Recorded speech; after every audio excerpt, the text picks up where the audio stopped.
Pai do Senhor, meus irmãos, Deus abençoe. Para mim é uma bênção poder estar aqui nessa noite e poder pregar o Evangelho do Senhor e Salvador Jesus Cristo e participar dessa festividade dos 26 anos da Assembleia de Deus em Betel. Eu sou extremamente grato a Deus por essa igreja. Abra sua Bíblia, Evangelho de Mateus, capítulo 15, verso de número 21. Evangelho de Mateus, capítulo 15, verso 21. Partindo Jesus dali, foi para a região de Tiro e Sidom. Uma mulher cananeia daquela região clamava ao Senhor, dizendo: Senhor, filho de Davi, tem compaixão de mim. A minha filha está horrivelmente endemoniada. Mas ele não respondeu palavra alguma, de modo que os seus discípulos se aproximaram dele, rogaram-lhe, dizendo: despede-a, pois vem gritando atrás de nós. E ele respondeu: eu fui enviado somente às ovelhas perdidas da casa de Israel. Ela, porém, veio, prostrando, adorou, dizendo: Senhor, socorre-me. Então ele respondeu: não é bom tomar pão dos filhos e deitá-los aos cachorrinhos? E disse ela: sim, Senhor, mas até os cachorrinhos comem das migalhas que caem da mesa dos seus donos. Então Jesus respondeu: mulher, grande é a sua fé, seja feito como tu queres. E a partir daquele momento em diante, a sua filha ficou curada. Podeis assentar com a sua Bíblia aberta, por gentileza.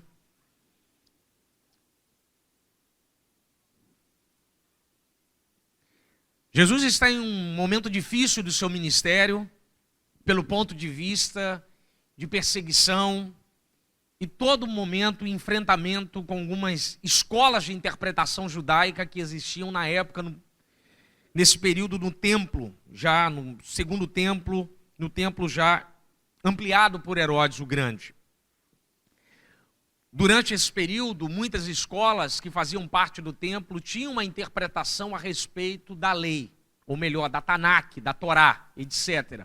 E algumas dessas faziam um confronto direto com Jesus Cristo, desde o seu momento da cura do leproso, em Mateus capítulo 8, quando ele manifesta essa cura, verso de número 4, Jesus vai dizer em Mateus 8,4, para ele não contar nada a ninguém, mas ia o sacerdote mostrar e oferecer a oferta a qual tinha determinado Moisés, segundo a lei.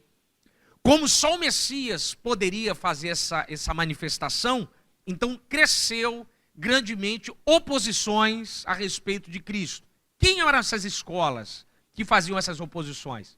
Você tinha os fariseus, que eram na época o maior partido do primeiro século, desde Judas Macabeus, dentro do templo. Tinham um estilo de vida, eram bem legalistas, do estilo de vida do ponto de vista judaico, uma regra extremamente absurda, coando em todo qualquer tipo de coisa a respeito da lei, a ponto de discussão a respeito sobre brinco, só para você entender uma ideia. Como é que o judeu discute a respeito de brinco? Eles falavam assim: uma mulher pode carregar um brinco no sábado? Pode, mas depende de qual tamanho. Se for um tamanho muito grande, ela vai trabalhar. Se for um brinco pequeno, é assim, ela não trabalha. Mas se for um brinco grande, ela caminhar 50 metros, é trabalho? Não, depende. Se ela caminhar 10 metros dentro de casa, não é trabalho. Mas se ela carregar um brinco grande e durante 100 metros, é trabalho. Outro tipo de discussão. Uma galinha põe um ovo na sexta-feira. Se eu pegar o ovo sábado, trabalho? Depende. Se ela pôs ovo sexta, não é trabalho. Você tem que pegar o ovo antes do pôr do sol. Mas se ela pôr o ovo no sábado e você pegar no sábado, você está trabalhando. Então você vai quebrar o sábado. Esse era o tipo de discussão dos fariseus.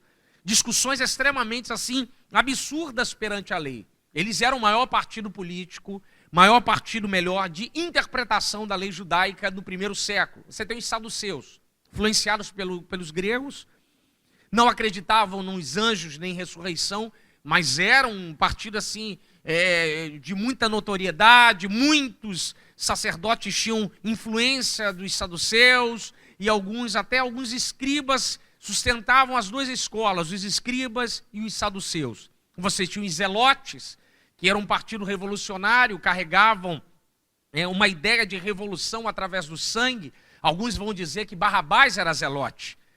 Reza Aslan, um livro de um autor iraniano, ele diz que Jesus talvez fosse zelota. É claro que é a visão de Reza Aslan, mas é impossível Cristo ser zelota, não tem possibilidade alguma. Você tinha os sicários que carregavam embaixo da sua túnica uma sica, uma adaga, uma espécie de espada, e no meio da confusão eles furavam as pessoas e através disso provocavam um burbúrio. Por exemplo, Pedro, ele carregando aquela espada, provavelmente uma sica, uma adaga que os sicários carregavam. Você tinha os levitas, os sacerdotes, você tinha os essênios que habitavam fora de Israel, lá no meio do deserto, respeitando, guardando as suas tradições, o banho de purificação, o mikvá e uma série de coisas. Todos esses partidos tinham, de alguma forma, uma opinião a respeito de quem era o Messias. Os essênios acreditavam que viria o Messias, o do Messias sanguinário, o Messias da casa de José. Os fariseus também. Os saduceus já tinham uma linguagem um pouco diferente, Então, todas as vezes que Cristo estava presente, escriba, fariseus, essênios, basicamente fora do deserto, zelotes e sicários, levitas e sacerdotes, sempre tinham uma opinião a respeito de quem era e o que deveria ser o Messias. Mesmo após a sua cura do leproso, ainda ficou no ar, ele é ou não o Messias. Então, todas as vezes que Jesus manifestava alguma coisa, tinha aquele monte de gente à sua volta para tentar rechaçar a respeito da pregação do reino, da Basileia. Então, o que Cristo faz? No seu texto, verso 21, partindo Jesus dali, foi para uma região de Tiro-Sidom. Pela primeira vez em seu ministério, Jesus vai para uma região estrangeira.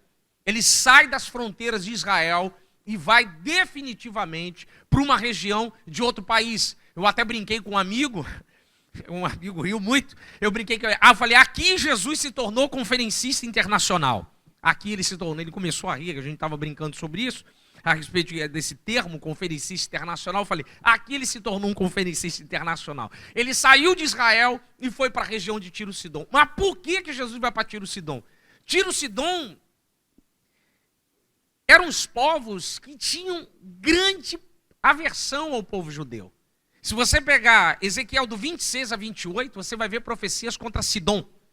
Você pega Isaías 23, só para você ter uma ideia. Isaías faz uma profecia contra Tiro, chamando ele de prostituta velha, no termo hebraico. Tamanha aversão que os judeus tinham com a região de Tiro e Sidom. Essa região era muito conhecida por causa de um rio que passava ali, é o rio Orontes, então eles juntavam a região toda, a região de Tiro e Sidom, que hoje é o Líbano moderno. Então Jesus vai para lá, porque sabia que lá teria um pouco de paz e mais tempo para expor a respeito o que é o reino dos céus. Relação do que ele veio fazer aqui na terra para os discípulos. Os seus últimos ensinamentos.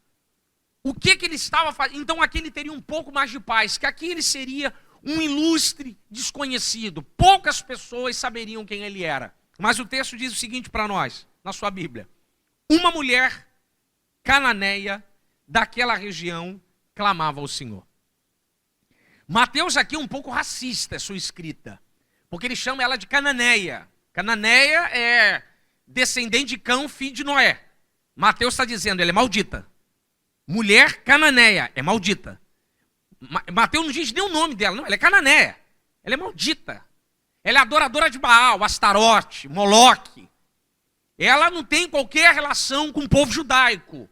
Ela é cananeia, filho de Cão, descendente, aí ela é maldita da descendência de Cão. Só que Marcos melhora um pouco. Marcos 7, 26, vai dizer, mulher grega, Ciro-fenícia.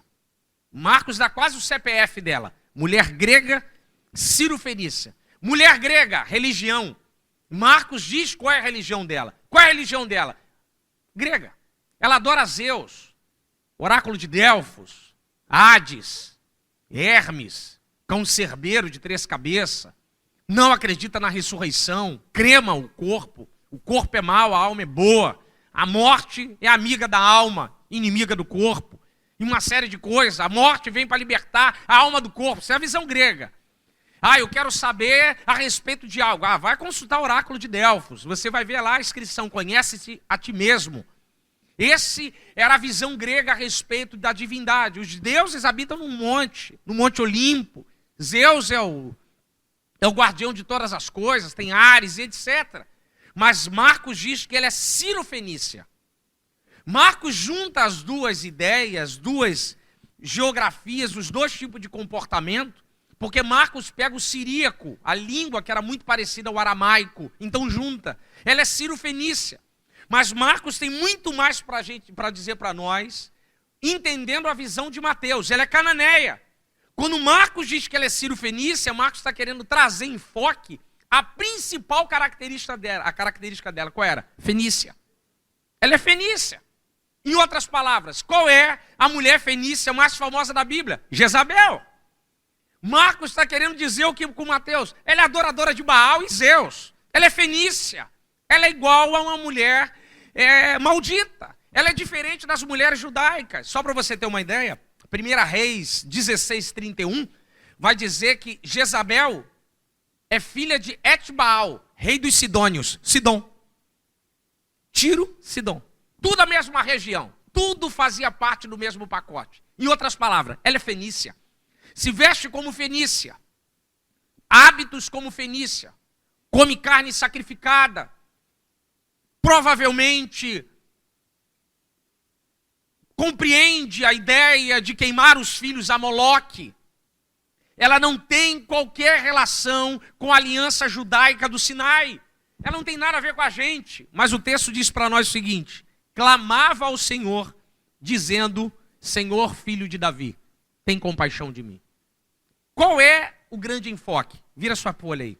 Vai lá em Mateus 12:22. Você vai entender. Abra sua Bíblia. Mateus capítulo 12, verso 22. Mateus 12:22. Aleluia. Para entender um texto lá atrás, você tem que entender outro aqui na frente. 12:22. Trouxeram-lhe então um endemoniado cego e imundo. Quem trouxe? Os fariseus. Como Jesus curou um leproso, eles querem atestar e saber se ele era o Messias. E eles sabem que só o Messias pode curar um demônio mudo. Então quem levou? Os fariseus. Vamos ver se ele é o Messias. Leva para ele um demônio mudo e cego, porque só o Messias pode expulsar o demônio mudo. Eu já falei aqui, então vou repetir. Por que só o Messias pode expulsar, exorcizar um demônio mudo? Porque para nós expulsarmos um demônio, você tem que saber a identidade dele. Qual é o seu nome? Muitos até questionam. Então, mas tem que conversar com o demônio, você tem que saber a identidade dele. Qual é o seu nome? Legião. Em nome de Jesus, eu te repreendo. Você usa uma identidade maior para subjugar uma identidade menor. Até hoje é assim. No Rio de Janeiro, principalmente na Zona Sul, na área do Leblon, é a terra da carteirada. Você sabe com quem que você está falando? Você já ouviu essa história? Você tem ideia com quem que você está falando? O Brasil é o país da carteirada. Literalmente, a sua identidade é menor do que a minha. E a minha identidade sobrepuja a sua. Demônio é a mesma coisa. Expulsa o demônio no seu nome. Ele vai rir da sua cara, mas fala o nome de Jesus. Ele pega a bagagem dele e vai embora. Porque no seu nome você não tem autoridade, mas no nome de Jesus ele sabe que não pode brincar. Mas e quando o demônio é mudo? Qual é seu nome? O demônio não fala. É mudo. Como é que você sabe a identidade do demônio mudo? Por isso que diz que só o Messias pode expulsar o demônio mudo. Porque o Messias olhava para o demônio e falava assim, sai! E ele saía. Por quê? O Messias não precisa de um nome, porque o nome dele é acima de todo nome. Quando ele manda, até os demônios têm que ir embora. Não tem jeito. Ele mandou e acabado. Então, quando Cristo expulsa o demônio mudo, verso 22, de tal forma que o cego via e o mudo falava, verso 23, toda a multidão ficou espantada e dizia, é porventura o filho de Davi? Os judeus fazem uma pergunta, é o filho de Davi? Porque eles sabiam que só o Messias pode expulsar o demônio mudo. Então eles fazem uma pergunta, é o filho de Davi? É o Messias da justiça pelo qual os profetas falaram? Isaías, Jonas, Miqueias, Jeremias. É este a qual nós estávamos esperando que viria da casa de Jessé? É o Messias da justiça, ele? Interessante que são judeus, vem um sinal, grande, maravilhoso, e tem dúvida. É o filho de Davi? Eles perguntam para quê? Eles perguntam para a teologia judaica. Quem era a teologia no momento? Os fariseus. Verso 24. Mas os fariseus, ouvindo isso, os murmuravam, dizendo: não, ele expulsa, senão demônios, por Belzebu, príncipe dos demônios. Multidão judaica. É o filho de Davi? Os fariseus. Que filho de Davi o quê, rapaz? Isso é demônio. Não é Messias nada. Isso é um demônio. Ou seja, a multidão judaica, ela tem dúvida se ele é ou não. Mesmo diante de um sinal, ele tem dúvida. E os fariseus falam com certeza: não há hipótese nenhuma dele ser o filho de Davi. Ele é um endemoniado que expulsa demônios. Para a multidão judaica, Jesus, eles têm dúvida. Para os fariseus, ele é um demônio. Aí o que acontece? Jesus vai sair dali e vai retornar para a sua cidade natal, lá em Nazaré. Vira sua folha. Mateus capítulo 13, verso de número 54. Chegando à sua terra, ensinava na sinagoga deles, de sorte que se admiravam e dizia: de onde lhe vem esta sabedoria, estes poderes miraculosos? Verso 55. Não é este o filho do carpinteiro? Não se chama sua mãe Maria, seus irmãos Tiago, José, Simão e Judas? Opa! Multidão judaica. É o filho de Davi? Os fariseus? Nada, é demônio. Os vizinhos? Que é isso? Filho do carpinteiro. Ninguém sabe quem ele é. Ora dizem que ele é demônio, ora tem dúvida se ele é filho de Davi, mas a vizinhança sabe. Não, nós temos certeza, é o filho do carpinteiro. Ninguém sabe quem Jesus é. Interessante que ele faz milagre, manifesta poder diante de todos. Está aí no seu texto, verso 54. Falava com sabedoria e operava milagres. Quem ele é? Não, é o filho do carpinteiro, rapaz. Nada, que filho de Davi o quê? Esse é filho do carpinteiro. A fama de Jesus sai dali e vai chegar lá no reino político, lá no palácio de Herodes. Capítulo 14, verso 1. Continua aí, Mateus. Naquele tempo, Herodes, o tetrarca, ouviu falar da fama de Jesus e disse aos seus servos: não é este o João Batista quem ressuscitou dos mortos? Por isso é que tantos milagres operam por meio dele. Opa! Multidão judaica, é o filho de Davi? Os fariseus, não, é demônio. Os vizinhos, filho do carpinteiro. Herodes, ele é João Batista. Quem ele é, irmão? Ele é filho de Davi ou não é? Ele é um demônio? Ele é filho do carpinteiro? Ou ele é João Batista? Ninguém sabe quem ele é. Interessante que eles veem os milagres, ouvem a maneira como ele ensina, mas não conseguem dizer quem Cristo é.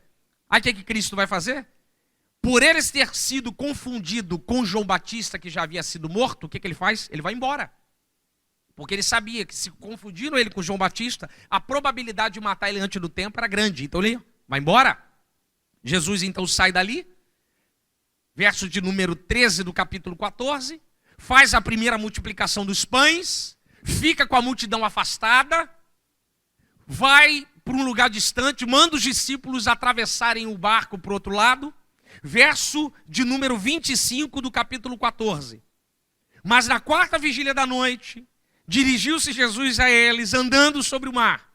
E os discípulos, vendo andando sobre as águas, e falaram: é um fantasma! Opa! Quem ele é, irmão? Os multidão judaica, é o filho de Davi? Os fariseus, é um demônio. Os vizinhos, filho do carpinteiro. Herodes, João Batista. Os discípulos, é um fantasma. Quem ele é, irmão? Todos estes são judeus que viram ele operar com grande poder. Mas nenhum deles conseguiu determinar quem ele era. Mesmo vendo tantos milagres, tantas realizações e tanto poder diante deles. Fantasma, filho de carpinteiro, dúvida, é o filho de Davi, outros asseverando, não, é um demônio. E os discípulos, os próprios discípulos, é um fantasma. Mateus capítulo 15, Jesus no verso 14 vai chamar eles de cegos. Deixai os cegos guiando os cegos. Depois Pedro vai falar, Senhor, explica-nos essa parábola. E Jesus fala assim, até vocês não entenderam ainda, não compreendeis estas palavras? Diante disso tudo, Jesus vai para Tiro e Sidom. Vira sua folha aí. Mateus 15, 22. Mas uma mulher, cananeia, maldita, adoradora de Baal, não viu ele andar na água, não viu ele expulsar demônio, não viu ele realizar um milagre, não viu ele ensinar, só viu ele andar e disse, não é fantasma, não é demônio, não é João Batista, não é filho de carpinteiro. Quem ele é? É Jesus, filho de Davi. É Jesus, filho de Davi. Eu sei quem ele é. Ela não viu ele fazer nada, mas tinha certeza. Tem gente que nunca experimentou milagre, mas está exatamente como diz o texto. Bem-aventurados que não viram e creram, porque dos tais é o reino dos céus. Mas tem gente que vivencia milagre, vê realizações, mas não sabe quem ele é. Eu e você somos diferentes. Nós não temos dúvida. Ele não é filho de carpinteiro. Ele não é um endemoniado. Ele não é João Batista. Ele não é o fantasma. Quem ele é? Ele é Jesus, filho de Davi. Ele é Jesus, filho de Davi. Aleluia! Nós temos certeza de quem ele é. Essa mulher, mesmo envolvida com tantos problemas de idolatria, ela não tem dúvida quem ele é. Mesmo no seu andar simples, pode destacar ele de todos os discípulos, que ele era filho de Davi. Então o que ela faz? A minha filha está horrivelmente endemoniada.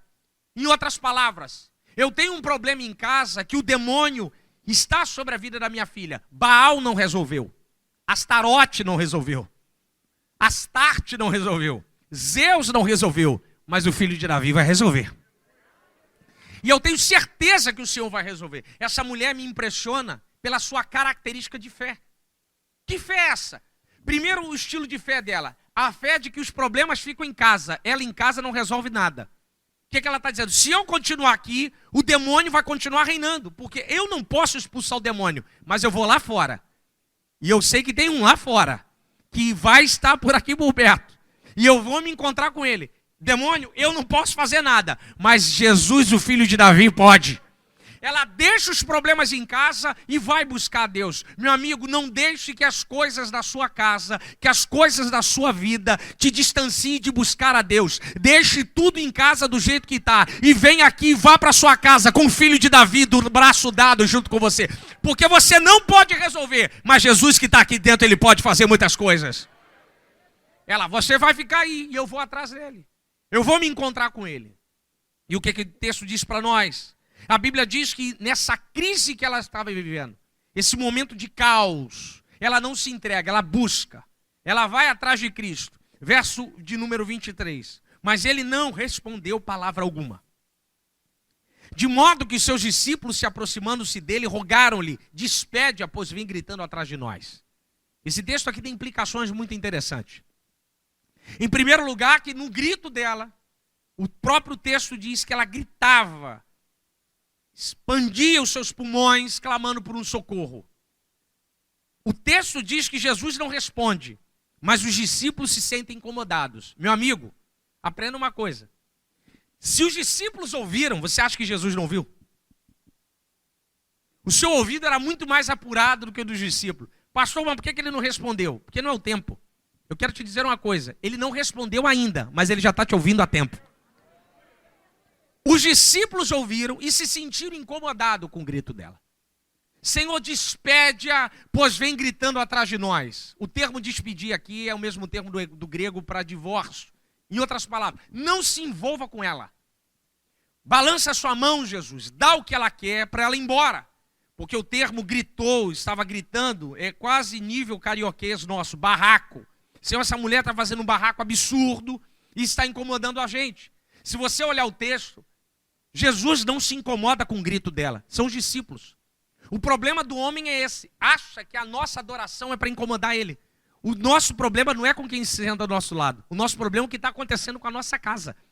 Então, às vezes, a gente vem cultuar aqui, a pessoa fica assim, não aqui, estou falando de maneira geral, fulano chora muito, é muito chorão. Teve uma época da minha vida, Vinícius sabe que está ali, meu amigo evangelista Vinícius, sabe que teve uma época da minha vida que eu ia tanto a monte que as pessoas começaram a me chamar de cabrito. Ontem só vive no monte, cara. Mas ninguém sabia da luta que eu estava vivendo. Às vezes o nosso estilo de adoração e de busca incomoda o homem. Deixa o homem se incomodar, porque o meu negócio é com Jeová, não é com o homem. O grito dela incomodou os discípulos, Jesus não. O grito dela incomodou o homem, não a Cristo.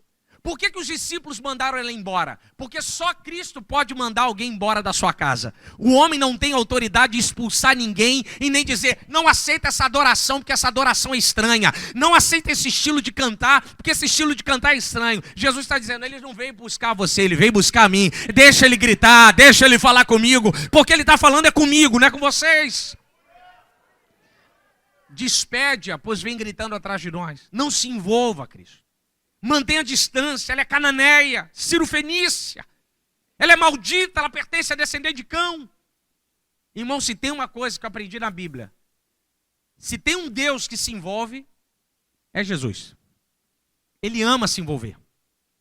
Toda vez que você fala assim para ele, não se envolve, ele, não é comigo, eu gosto de me envolver.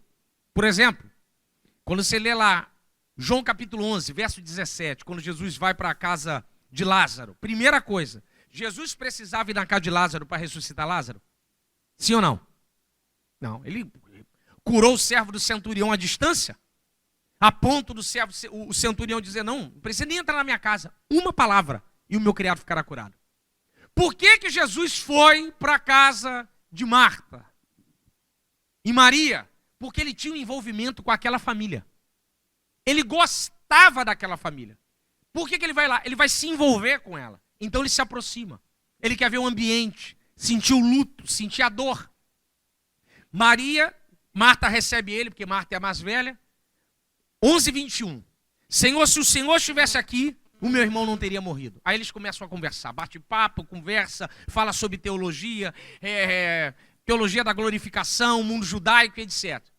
Aí, conversa muito boa. 11:28. Marta sai e vai chamar Maria. O mestre chegou e te chama. Maria sai dali, do ambiente de luto, e vai se encontrar com Jesus. João 11:32. Depois você lê em casa aí com mais calma. Diz o seguinte para nós. Que quando Maria chega diante de Jesus, fala assim, se o Senhor estivesse aqui, o meu irmão não teria morrido.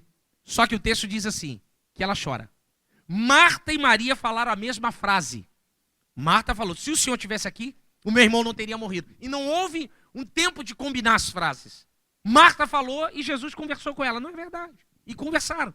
Só que quando Maria fala, o texto diz que Jesus, ao vê-la chorando, o seu interior se contorceu. Ele sentiu movido de íntima compaixão por ela. Ali é um termo grego, splarnigzomai. É a mesma ideia de Lucas capítulo 7, com a viúva de Naim. Todo o seu interior se moveu e ele chorou. Aí eu em casa pulei. Falei, mas senhor, Marta falou, o senhor não chora. Maria disse a mesma frase, o senhor chorou, mas por quê? Qual é a diferença? Aí o Espírito falou comigo.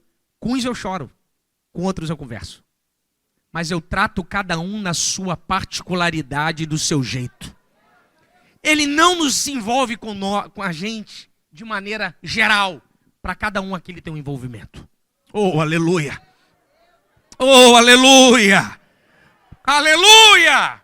Para cada um de nós ele se envolve de uma maneira diferente. Uns adoram levantando as mãos. Outros adoram chorando. Uns pulam, uns dobram o joelho. Uns choram, uns falam sozinho, uns oram andando. Mas ele nos trata de maneira diferente de cada um de nós. Ele não nos trata como um pacote, não, mas como seres diferentes. Ele nos respeita na nossa particularidade. Por isso que ele é Pai, por isso que ele é Senhor, por isso que ele é o nosso Deus. O que os discípulos queriam? Não se envolva com ela. Jogue um milagre para ela e manda ela embora. Jesus, não. Eu não sou Deus de fazer milagre à distância. Primeiro eu gosto de conhecer. Saber o interior.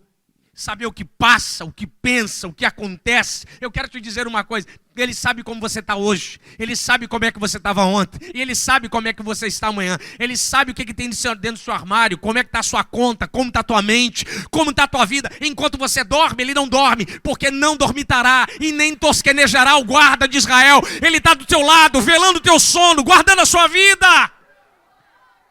Cuidando da sua alma. Aleluia. tratando a gente na nossa particularidade e do nosso jeito.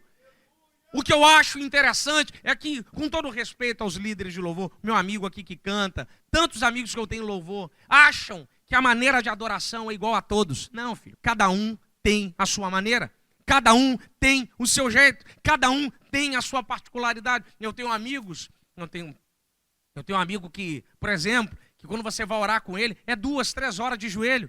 O cabra não repete uma palavra, você fica assim, rapaz, mas o que é isso? De onde que vem tanta palavra nova e você vai orando 3 horas ali direto? Cada um tem a sua maneira. Uns oram andando, outros clamam, outros fazem jejum de 3 dias, um faz um, mas Deus nos respeita na nossa particularidade, na nossa diferença. Com uns ele chora, mas com outros eles conversam. Aleluia! O que os discípulos queriam? Mantenha a distância, Senhor. Não se envolva com ela. Jesus não. Ela sabe quem eu sou. Ela me conhece como filho de Davi, como Messias da justiça, aleluia. E eu não posso tapar os meus ouvidos diante de um clamor deste. E o que Jesus faz? Verso de número 24. Eu fui enviado somente às ovelhas perdidas da casa de Israel. Por que Jesus falou isso? Porque ele falou a verdade. Ezequiel 34, verso 16, vai falar sobre essa profecia. Ele veio para resgatar as ovelhas perdidas da casa de Israel. Mateus capítulo 10, verso 6, Jesus vai falar para os discípulos, buscai as ovelhas perdidas da casa de Israel. Jesus então fala para ela, olha, eu estou aqui em Tiro-Sidom, mas eu estou de passagem. O meu pai me enviou para salvar os judeus. E você não faz parte desse momento, desse meu envio. Ou seja, dentro do pacote, você não tem como eu te colocar. E qual é a resposta dessa mulher para Jesus? Verso 25. Ela, porém, veio, prostrou e o adorou, dizendo, Senhor, socorre-me. Interessante é a resiliência dessa mulher, a sua persistência. Ela grita e os discípulos mandam ela embora e Jesus fica em silêncio. Ela fica. Ela grita, os discípulos mandam ela embora e Jesus diz, você não faz parte do pacote. Ela rompe o cordão entre os discípulos e Cristo e se prostra diante dele e pede socorro. Em outras palavras, quando o homem te mandar embora, te maltratar aqui dentro, fica. Porque você não veio para buscar homem, você veio para buscar o filho de Davi. Você está aqui para buscar o filho de Davi. Ainda que os homens digam que você grite. Ainda que os homens digam o que você está fazendo aqui. Aqui não é o seu lugar. Você fica. Porque você aqui não veio buscar a homem algum. Você veio buscar a presença do Pai Jesus Cristo Nazareno. Aleluia. Você rompe e você fica. Você enfrenta e fica. O que o texto diz? Ela se prostra diante dele e o adora. Diante de uma palavra duríssima. Você não faz parte das ovelhas perdidas da casa de Israel. Ela rompe e se prostra. Qual é a nossa palavra quando as portas se fecham? O que a gente faz? Uns desistem, abre mão, corre. Ela não. Ela se prostra e fica. Ela adora, ela pede socorro. Mas por que ela faz isso? Porque tem um demônio na sua filha que está na sua casa. E só Cristo poderia tirar. Eu quero te dizer uma coisa, não desista, porque só Cristo pode mudar a história da sua casa. Só Ele pode mudar a história da sua família. Só Jesus pode fazer isso. Fique, persista. Qual é a resposta que você dá? Adoração. O céu está fechado, adore. O homem te chamou de maluco, adore. Fulano te chamou de beato, adore. Mas você só vive na igreja, adora. Fulano está dizendo, você é doido, adora. Mas você é cabrito, continua buscando. Porque o teu negócio não é comigo, não é com o pastor Paulo, não é com ninguém. Seu negócio é com Jeová. É Ele que estende a mão e resolve as coisas. Aleluia. A resposta é adoração, é se humilhar diante dele. É Lamentações 3:29. Põe a sua boca no pó, talvez assim ainda haja esperança. Ela rompe o cordão de isolamento entre Jesus e os discípulos e se aproxima dele. Diante dele, o texto vai dizer que ela se prostra e pede socorro. ela clama por um auxílio. O que é que Cristo diz para ela? Jesus fala assim para ela, olha para ela. Não é bom tomar pão dos filhos e deitá-los aos cachorrinhos. A resposta de Jesus é fantástica. É uma interpretação extremamente complexa, mas interessante. Existem 3 tipos de cães na Bíblia: o selvagem, o vira-lata e o cachorro doméstico. Judeu não cria cachorro porque cachorro é animal de pata fendida e come cadáver. É animal impuro. Êxodo 22, 31 vai dizer que os cães devem habitar fora do arraial. Êxodo 22, 31. Em tratados, documentos essênios, diz que jamais eles devem ter cães, porque são animais impuros. Esse termo que é leve, o cachorro selvagem, são cães que viviam fora do arraial. Mas você tem o cuon, o cachorro vira-lata. Lucas 16, 21, na parábola do rico e Lázaro, diz que o cão vira-lata lambia a ferida de Lázaro, do mendigo que ficava na rua.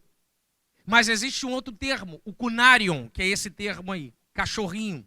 Cunarion é o pet. É esse pet que você tem em casa e pensa que é gente.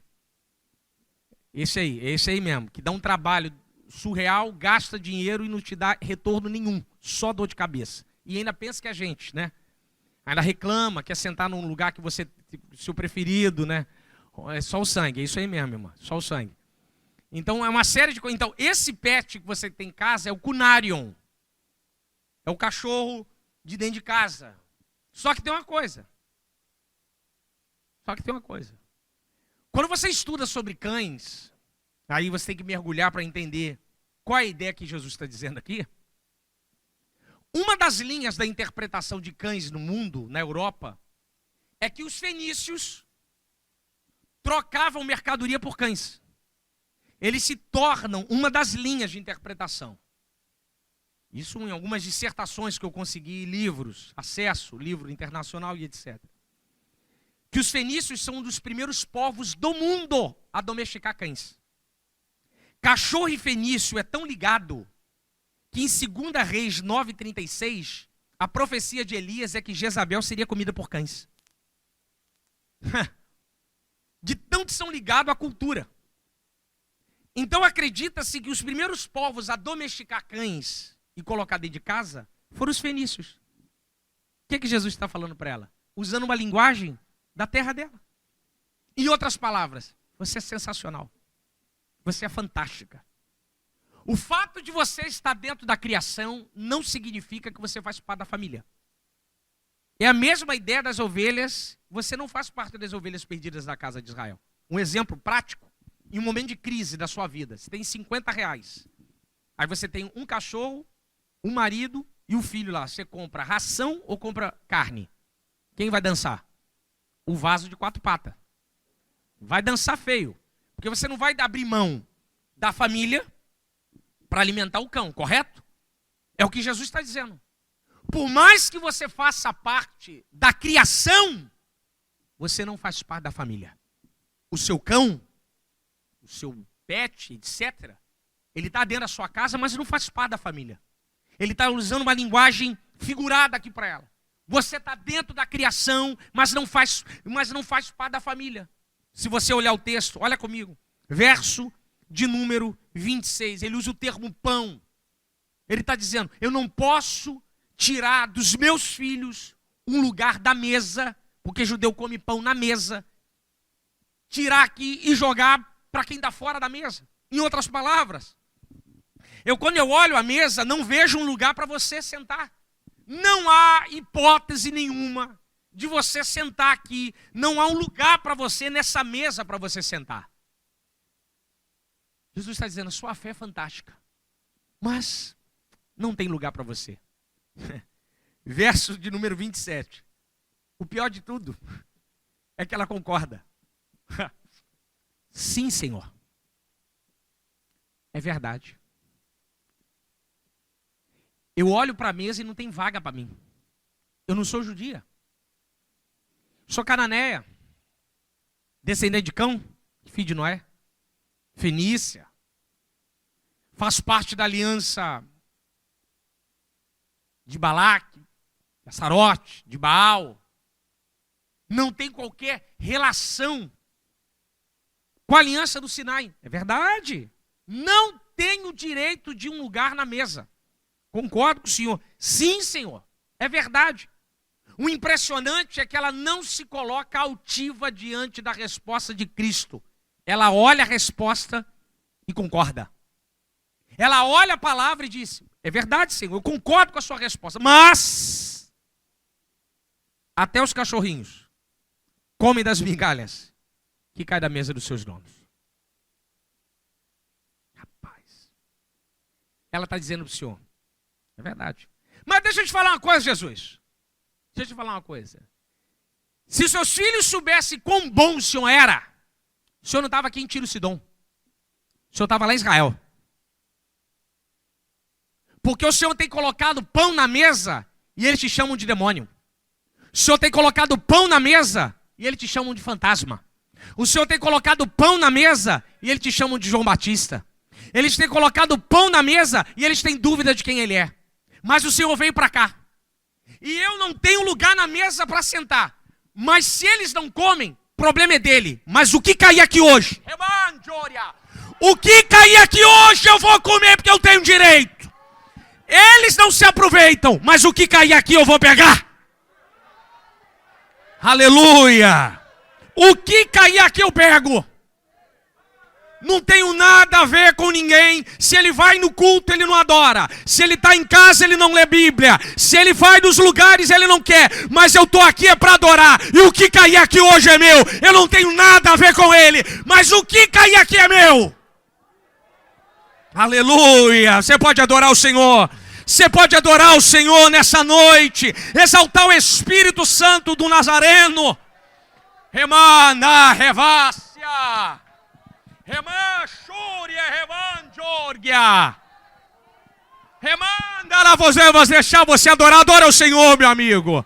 O que cair aqui hoje é seu. Se fulano não adora, o problema é dele, mas você vai. Porque está caindo tudo aqui nos seus pés. E você não quer saber se um ou outro adora, mas você adora. Você come o que cai. É meu e eu tomo posse. É meu e ponto final. Aleluia, aleluia. Oh, aleluia. Remachúria, revácia. Recalandúria, revácia.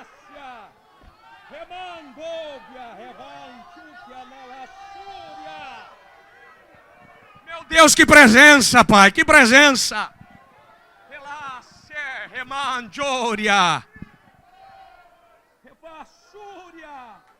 Vou deixar você adorar. Adore aí, meu amigo. Adore aí. Adore ao Senhor.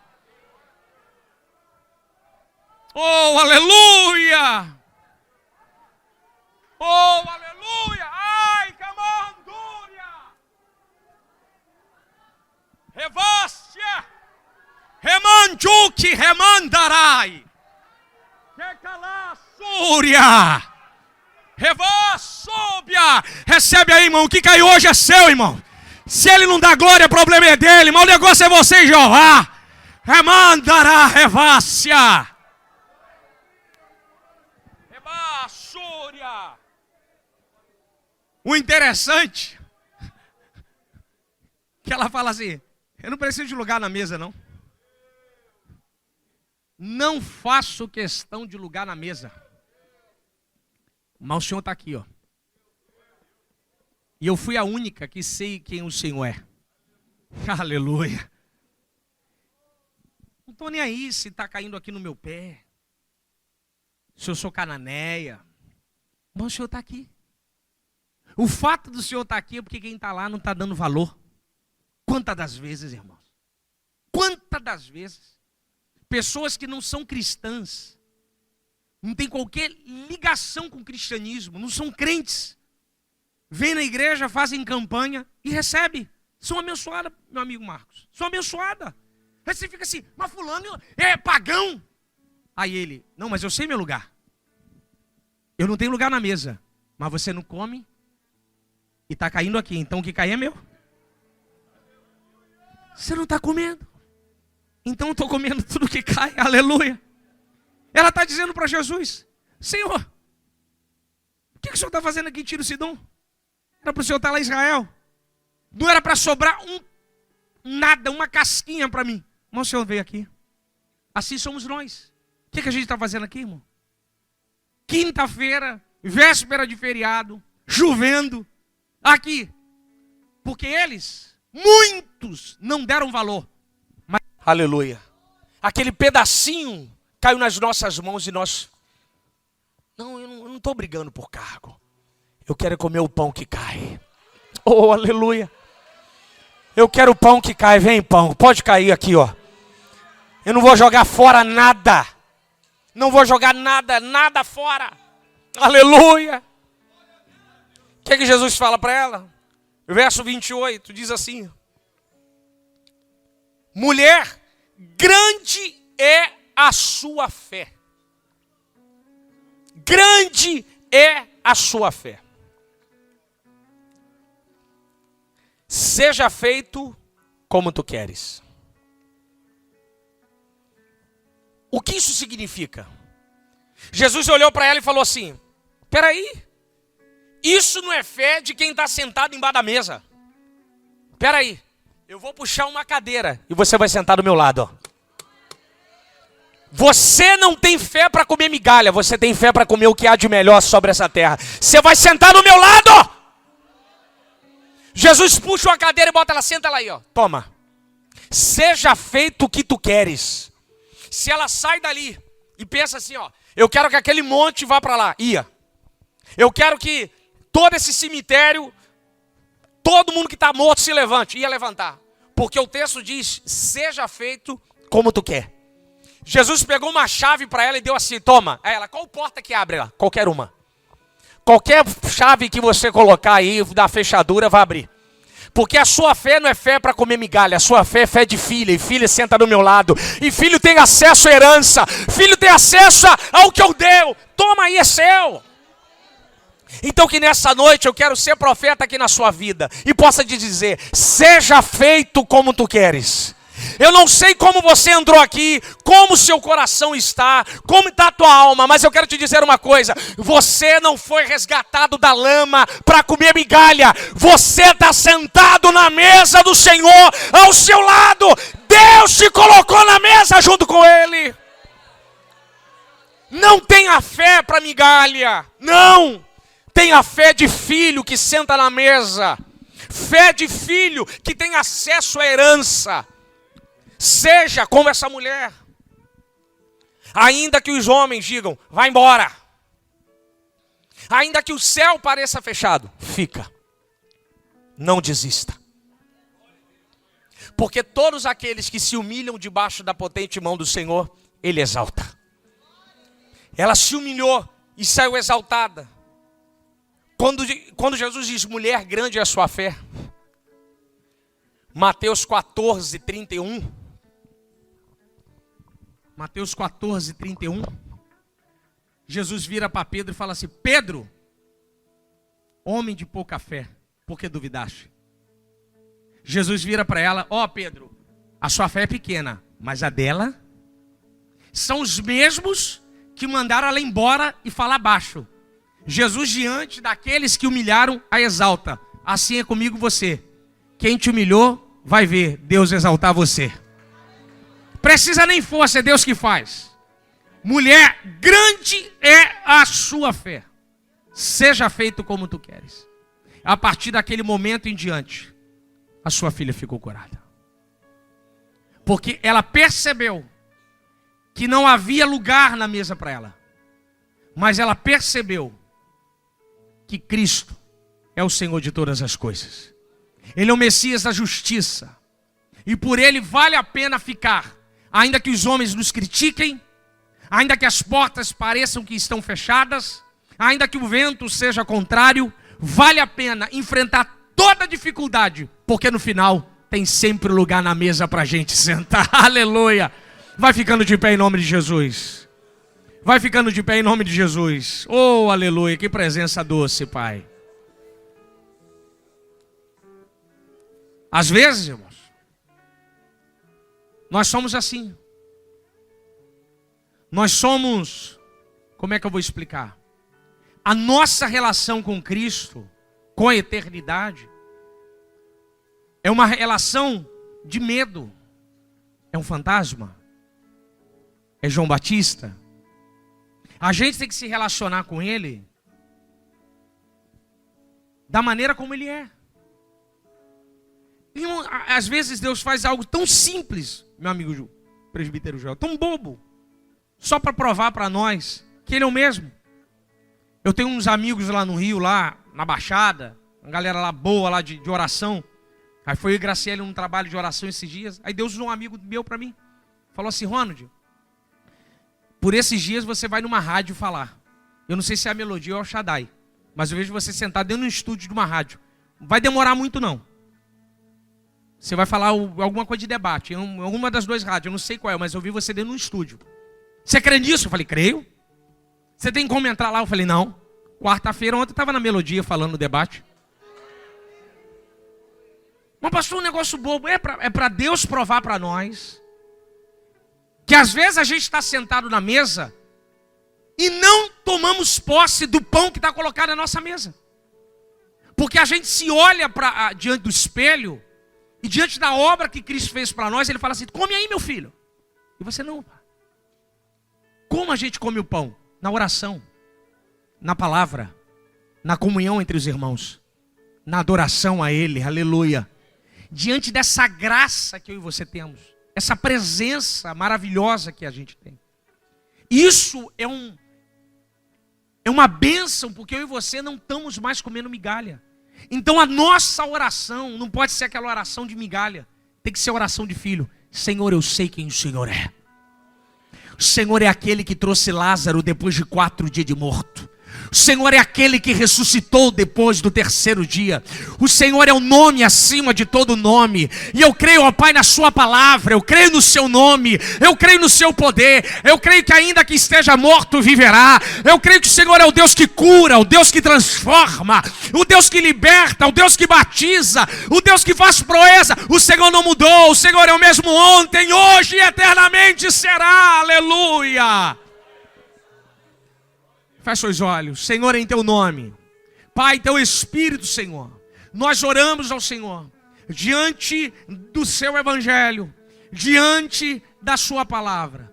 Pai, eu te louvo, ó Deus, pela Assembleia de Deus em Betel, que há 26 anos pregando o teu Evangelho, há 26 anos anunciando o Cristo que morreu, mas ressuscitou, há 26 anos, ó Pai, falando a respeito da sua vinda. Pai, eu quero orar, Senhor, sobre a vida do teu filho, pastor Paulo Afonso Generoso, sobre a missionária Terezinha. Deus, toma essa família em tuas mãos. Toma o teu filho, dê saúde, sustenta na destra da tua justiça. Que o Senhor continue usando ele aqui, na pregação, no ensino, no pastoreio. Continue dando sabedoria sobre a vida do seu filho, sustentando em sua saúde, livrando de todo mal, de todo perigo, de todo laço do passarinheiro. Pai, continue tomando essa família em tuas mãos, prosperando a cada dia. Deus, eu oro, Senhor, sobre os membros aqui dessa igreja, sobre o corpo ministerial, sobre os obreiros, sobre cada um aqui, ó Pai. Pai, que os seus filhos, ó Pai, cresçam a cada dia. Que os seus filhos venham a entender que eles não estão sentados debaixo da mesa, mas eles estão sentados ao seu lado da mesa, comendo o que há de bom e melhor que o Senhor tem dado para nós. Pai, nós te celebramos nessa noite e te exaltamos em nome de Jesus. E toda a igreja diga amém e aplauda ao nome do Senhor.